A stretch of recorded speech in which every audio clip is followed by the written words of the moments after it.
అందరికీ నమస్కారము. కందిపప్పు 100 గ్రాములు నానబెట్టేసాము. హాఫ్ అన్ అవర్ నానితే బాగుంటుంది, మంచిగా ఉడికిపోతుంది. ఇలా 3-4 పచ్చిమిర్చి వేయాలి, ఇంకెక్కువ వేయకూడదు. ఈ పప్పుకి ఇంతే. పసుపు, ఇంకా సన్న ములక్కాడలు తీసుకున్నాము. సన్నయే టేస్ట్ ఉంటాయి ఈ పప్పులోకి. అయితే సన్నకాయలు తీసేసుకొని ఇలా పెద్దగా పొడవుగా కట్ చేసేసుకొని ఒక 2 వేసాము, ఎక్కువ వేయలేదు. 100 గ్రాములకు 2 ములక్కాడలు పీసులు కట్ చేసేసాము. సగం ముక్క మామిడికాయ ముక్క చిన్న కట్ చేసాము. ఒకటే టమాటా వేయాలి ఈ 100 గ్రాముల పప్పుకు. సగం ముక్క మామిడికాయ ముక్క, ఒక టమాటా, 2 ములక్కాడలు, 3 పచ్చిమిర్చి, ఒక స్పూను జీలకర్ర, తగినంత సాల్ట్ వేసి మనం పప్పు ఉడికినాక ఇలా ఉంటుంది. ఈ పప్పు ఒక్కసారి చేసి చూడండి, చాలా టేస్ట్ ఉంటుంది. ఎలా వచ్చిందో కామెంట్ పెట్టండి. చిన్నపిల్లలకైతే సూపర్ పని చేస్తుంది. ఇంకా పెద్దవాళ్ళు కూడా టేస్ట్ మర్చిపోలేరు ఇలా చేసిన పప్పు అయితే. ఇంకా వాటర్ వేయకూడదు, ఈ లూజు ఉండాలి మనకు.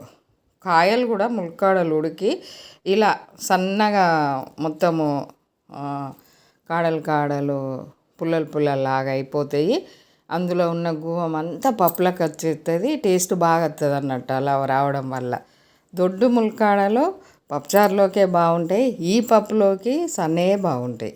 పప్పు ఎప్పుడు చూడని టేస్ట్ చూడవచ్చు ఇలా చేసుకుంటే. తాలింపు అంటే అందరికీ తెలిసిందే, కాకపోతే ఎల్లిపాయలు మట్టుకు పొట్టుతోటే కొట్టేయాలి, అప్పుడు మంచి టేస్ట్ ఉంటుంది. పొట్టుతోటి వేగిన ఎల్లిపాయ చాలా బాగుంటుంది. ఎండుమిర్చి, ఎల్లిపాయలు, జీలకర్ర, ఆవాలు, ఒక గుప్పెడు పుదీనా వేసుకోవాలి తాలింపులో.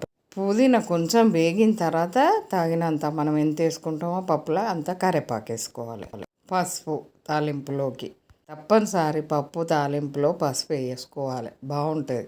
ఇలా తాలింపు రెడీ అయిపోయింది. పప్పు వేసేస్తాము. టేస్ట్ అయితే అస్సలు మర్చిపోము. ఇది పిల్లలకు కూడా చాలా హెల్దీ. మనం కూడా ఎంత ఎక్కువ తినచ్చు పప్పు. ఒక స్పూన్ అన్నంతో పప్పు మొత్తం లాగిచ్చేసేయచ్చు. ఇలా ఉంటాయి ములక్కాడలు ఉడికి మనకు. ఈ లూజే ఉండాలి, ఎక్కువ లూజ్ చేసుకోకూడదు. టేస్టీ పప్పు రెడీ అయిపోయింది. పైన కొత్తిమీర జల్లేసుకున్నామంటే అదిరిపోతుంది. రైస్ తక్కువ, మనము పప్పు ఎక్కువ, కడుపు అయితే రెండిపోతుంది.